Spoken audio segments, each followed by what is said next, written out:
오늘 말씀의 시작을 보면 우시야가 죽던 해에 내가 본즉 이렇게 기록하고 있습니다. 우시야는 남유다의 8번째 왕입니다. 이스라엘 왕 중에 칭찬받은 왕들이 그렇게 많지 않습니다. 다 악한 왕들이었는데 이 우시야 왕은 칭찬받았던 왕 중에 한 명이었습니다. 52년 동안 그가 왕위에 있는 동안에 문제가 없었던 것은 아니지만 경제적으로 부흥했었고요. 또 정치적으로 안정을 이루었었고, 군사적으로 볼 때는, 외교적으로 볼 때는 굉장히 강력한 나라였었습니다. 그런데 오늘 말씀을 보면 우시야가 죽던 해에 이스라엘의 위기가 찾아온 것입니다. 그때 하나님의 선지자 이사야는 하나님의 성전을 찾아갑니다. 어려움이 있을 때, 위기를 만났을 때 하나님을 찾아갑니다. 그리고 그 성전에서 이사야 선지자는 놀라운 환상을 보게 됩니다. 살아계신 하나님께서 그 성전 보좌에 앉아 계신 것을 보게 된 것입니다. 그 성전에 앉아 계신 하나님의 옷자락이 날리는데 그 긴 하나님의 옷자락이 성전을 가득 채우고 있는 그 모습을 보게 됩니다. 이사야는 하나님을 만난 것입니다. 그 펄럭이는 하나님의 옷자락 사이에서 하나님을 대면하여 보고 있었다라고 하는 것입니다. 여러분, 하나님은 어디에 계십니까? 어디에 계십니까? 어디에나 계십니다. 그래서 무소부재하신 하나님 이렇게 말하지요. 없는 곳이 없으신 하나님이십니다. 어느 곳에나 계시기 때문에 우리는 어느 곳에서나 하나님을 만날 수 있습니다. 그러나 특별한 의미에서 우리가 하나님을 만날 수 있는 곳이 있다고 하는 것입니다. 거기가 어디입니까? 하나님의 성전, 거기가 바로 교회라고 하는 것입니다. 저는 우리 교회가 그런 교회가 되어지기를 소망합니다. 우리가 모일 때마다 이곳에 하나님의 임재가 나타나기를 원합니다. 보좌에 앉으신 하나님을 우리가 만나 보기를 원합니다. 우리는 예배자입니다. 예배 가운데 찾아오시는 그 하나님을 만나보기를 원하고 하나님의 옷자락이 펄럭이는 교회가 되어지기를 소망합니다. 하나님의 옷자락 하면 생각나는 사람 있지요. 누가 생각이 납니까? 혈류증 걸린 여인 생각나지 않습니까? 그 여인이 예수님의 옷자락을 붙잡을 때 혈류의 근원이 마른지라 치유의 역사가 일어납니다. 이 성전에 하나님의 옷자락이 나부끼고 있는데 그 옷자락이 여러분들도 한번 치유하여 주시는 은혜의 아침이 되어지기를 소망합니다. 그리고 천사들이 찬양하는 소리를 듣게 됩니다. 스랍의 다른 이름은 천사입니다. 6날개를 가진 천사들이 날아다니면서 찬양을 하는데 3절 말씀이죠. 거룩하다 거룩하다 만군의 여호와 그의 영광이 온 땅에 충만하도다. 이렇게 찬양을 드립니다. 이 하늘을 날면서 찬양하는 천사들의 모습이 여러분 누구를 닮았습니까? 누구 모습 같습니까? 저는 우리 할렐루야 성가대의 모습을 닮았다고 생각합니다. 날개는 달리지 않았지만 우리 성가대가 성가대 가운을 입고 그렇게 하나님을 찬양하는 것, 그날 이사야가 성전에서 보았던 천사들이 찬양하는 모습과 닮았다고 하는 것입니다. 그렇게 그날 천사들이 찬양할 때 무슨 일이 벌어집니다. 문지방의 터가 요동을 하며 성전의 연기가 충만하여졌습니다. 찬양을 천사들이 찬양하는데 문지방의 터가 왜 요란하게 움직였고 성전의 연기가 가득 찬 것일까요? 하나님의 반응입니다. 할렐루야. 하나님께서 그 찬양을 받으셨다고 하는 것입니다. 하나님께서 천사들이 찬양할 때 문지방이 요동치는 것으로 성전의 연기가 가득한 것으로 영광을 받으시고 있는 것입니다. 저는 우리 할렐루야 성가대가 또 찬양을 할 때 누군가가 이 성전에 나와서 하나님을 찬양할 때 성전 문지방이 요동치는 교회가 되어지길 원하고 성전의 연기가 가득한 교회가 되어지기를 원합니다. 저는 그렇게 원하지만 아마 똑같이 하나님께서 그렇게 응답하시지는 않으실 것입니다. 어찌됐든 우리들의 찬양이 마치 성전의 문지방이 요동치는 것처럼 성전의 연기가 가득 채워진 것처럼 하나님께서 기뻐 받으시는 찬양이 되어지기를 소망합니다. 그 광경을 보면서 이사야 선지자가 이렇게 소리칩니다. 5절 말씀이죠. 화로다 망하게 되었도다. 나는 입술이 부정한 사람이요. 지금 이사야는 하나님의 임재 앞에서 자기의 모습을 본 것입니다. 하나님의 거룩하신 임재 앞에서 추하고 더러운 몸으로 하나님을 만난다는 것이 너무나 두려웠던 것입니다. 화로다 나여. 이사야는 하나님 앞에 회개하고 있는 것입니다. 이사야는 놀라운 경험을 또 하게 됩니다. 그 천사 중에 하나가 이사야에게 날라오지요. 가만히 보니까 그 천사가 무엇을 가지고 있습니까? 제단의 숯불을 불집게로 찝어서 들고 날아오고 있습니다. 그리고 그 제단의 숯불을 이사야의 입술에 갖다 대면서 이렇게 말합니다. 7절 말씀입니다. 보라, 이것이 내 입에 닿았으니 내 악이 제하여졌고 내 죄가 사하여졌느니라. 할렐루야. 여러분들은 아멘 하시고 있지만, 여러분, 천사가 제단 숯불을 가지고 와서 여러분들의 입술에게 대려고 하면 여러분들 아멘 하시겠습니까? 도망치시겠습니까? 잘은 모르지만 아마 많은 사람들이 도망칠 겁니다. 왜 이러십니까? 그 제단 숯불이 얼마나 위험한 일입니까? 그런데 이사야는 움직이지 않고 있습니다. 무엇입니까? 이렇게 해서라도, 제단 숯불에 지져져서라도 내 입술이 거룩하게 되기를 원하는 마음이 있었다고 하는 것입니다. 진정으로 깨끗게 되어지기를 원하는 마음으로 제단 숯불을 받아들였고, 제단 숯불을 통하여서 그의 입술이 정하여지고 있는 것이라고 하는 것입니다. 참회하는 자의 모습입니다. 그리고 이것은 하나님의 사랑, 하나님의 용서하심을 우리에게 보여줍니다. 우리는 예배자입니다. 예배자인 우리들에게 이것이 필요하다고 하는 것입니다. 회개하는 모습이 필요하고, 제하여 졌느니라, 그 하나님의 용서하심이 우리에게 필요합니다. 어느 교회 가보니까 제법 규모가 있는 교회였었는데 그 성전 문 앞에 물두멍이 놓여 있는 교회를 본 적이 있습니다.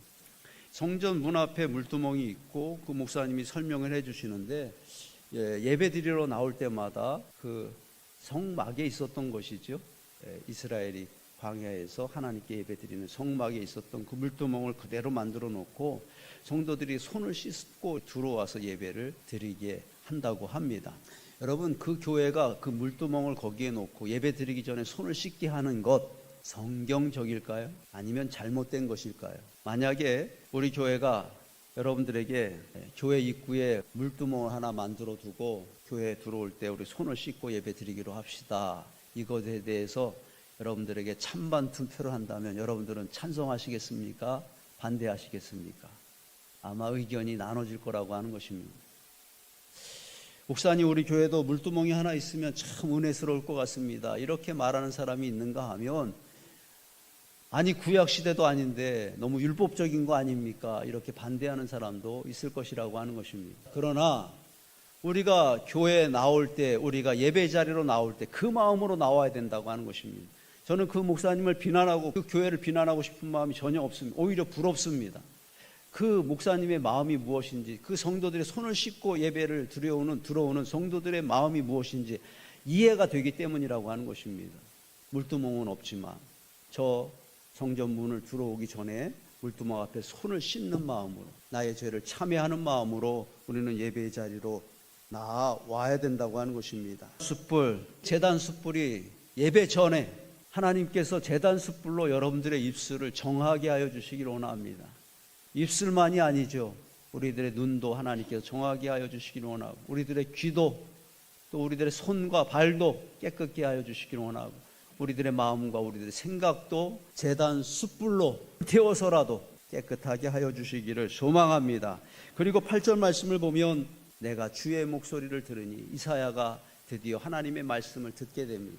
이사야가 하나님을 찾아 나왔더니, 이사야가 천사들과 함께 하나님을 찬양하였더니, 이사야가 화로다 나여 하나님 앞에 회개하였던 제단 숯불로 이사야가 정하게 되었더니, 그제서야 하나님께서 이사야에게 말씀하여 주시더라라고 하는 것입니다. 저는 우리 교회가 내가 또 주의 목소리를 들으니, 이런 교회가 되어지기를 원합니다. 우리 교회가 참 하나님의 말씀이 선포되어지는 교회가 되어지기를 소망합니다. 저는 예배를 드리기 전 자주 그런 기도를 드려왔습니다. 하나님, 종은 십자가 뒤에 가리워 주시옵시고 오직 하나님만 말씀하여 주시옵소서. 정말 그렇게 하였으면 좋겠습니다. 종은 십자가 저 뒤에 구석에 숨겨주시고 오직 하나님만 나타나셔서 하나님만 말씀하여 주시기를 소망합니다. 오늘 여러분 제가 잘 안 보이죠? 제가 보이시는 분들은 더 기도하셔야 됩니다. 제가 보일지라도 저의 목소리가 들릴지라도 마치 하나님이 보좌에 앉으신 것처럼 마치 하나님이 말씀하시는 것처럼 그 하나님의 말씀이 예배 시간마다 들려지기를 원하고 그 하나님의 옷자락이 내게도 느껴지기를 내게도 닿기를 소망합니다. 한번 같이 고백합시다. 하나님 내게도 말씀하소서. 할렐루야. 하나님이 이사야에게 이렇게 말씀하십니다. 내가 누구를 보내며 누가 우리를 위하여 갈꼬. 한 사람을 찾으시는 하나님의 모습입니다. 하나님이 일하시는 방식입니다. 하나님은 어떻게 일하십니까? 하나님께서 일하시기 전 하나님은 이렇게 그 일을 감당할 만한 한 사람을 찾아내신다고 하는 것입니다. 그리고 그 사람을 통하여서 그 일을 이루어 가신다고 하는 것입니다. 여러분, 그날 성전에 누가 있었습니까? 그날 성전에 누가 있었습니까? 이사야 혼자 있었습니다. 이사야 선지자 혼자 있었습니다. 그러면 이 말은 내가 누구를 보내며 누가 우리를 위하여 갈꼬, 이 말은 누구에게 한 말입니까? 지금 하나님이 이사야만 거기 성전에 있어요. 이사야 앞에서 내가 누구를 보낼까 이렇게 말씀하시는 것은 이사야에게 네가 갔으면 좋겠다 이렇게 하나님의 마음을 표현하고 있는 것이라고 하는 것입니다. 이사야는 그 하나님의 부르심을 느꼈고 그 부르심 앞에 이렇게 고백합니다. 오늘 말씀의 제목입니다. 내가 여기 있사오니 나를 보내소서. 같이 한번 고백하겠습니다.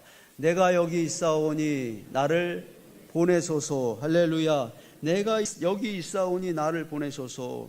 하나님 부르심 앞에 이사야는 주저하지 아니하고 결단하고 있는 것입니다. 날 불러 주시니 고마워라. 하나님이 나를 필요로 하신 것, 하나님이 나를 불러주신 것 영광입니다. 이렇게 찬송하는 마음으로 담대하게 순종하고 있는 것이라고 하는 것입니다.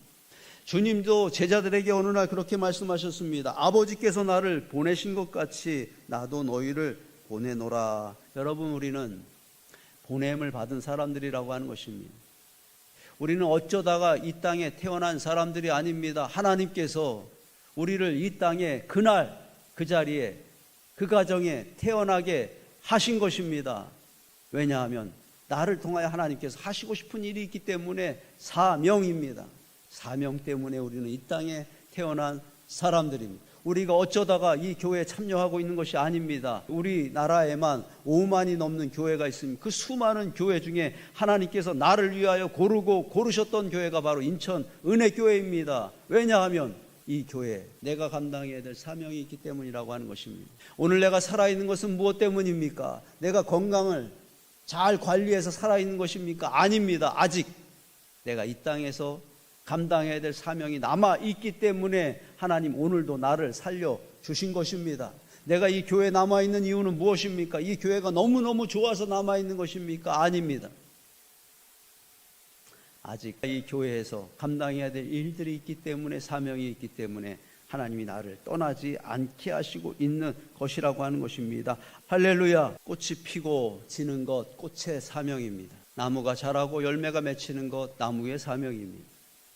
강물이 흘러 바다로 흘러가는 것, 쉬지 않고 흘러가는 것, 강의 사명입니다. 해가 뜨고 해가 지는 것, 해의 사명입니다. 이 땅에 하나님이 만드신 피조물들을 봅니다. 어떤 것 하나 그 사명을 따라 나아가지 않는 것들이, 사명에서 벗어나는 것들이 없다고 하는 것입니다.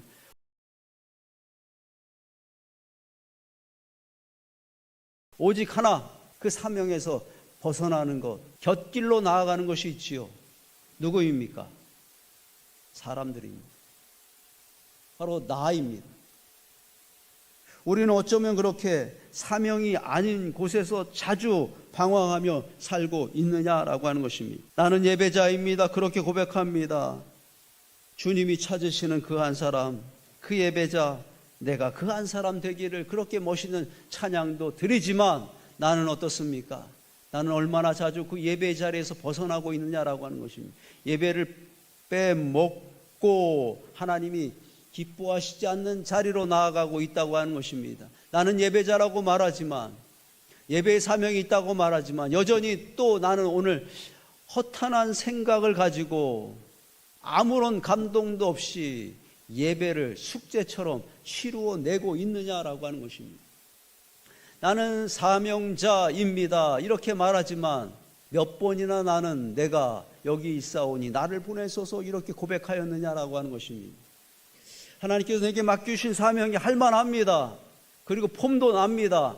나의 의를, 나의 이름을 드러낼 수 있을 만한 일 같아 보입니다. 그때는 내가 담대히 일어나서 내가 여기 있사오니 나를 보내소서 이렇게 말하지만 그 사명이 내 마음에 들지 않습니다. 그 사명이 너무 힘들어 보입니다.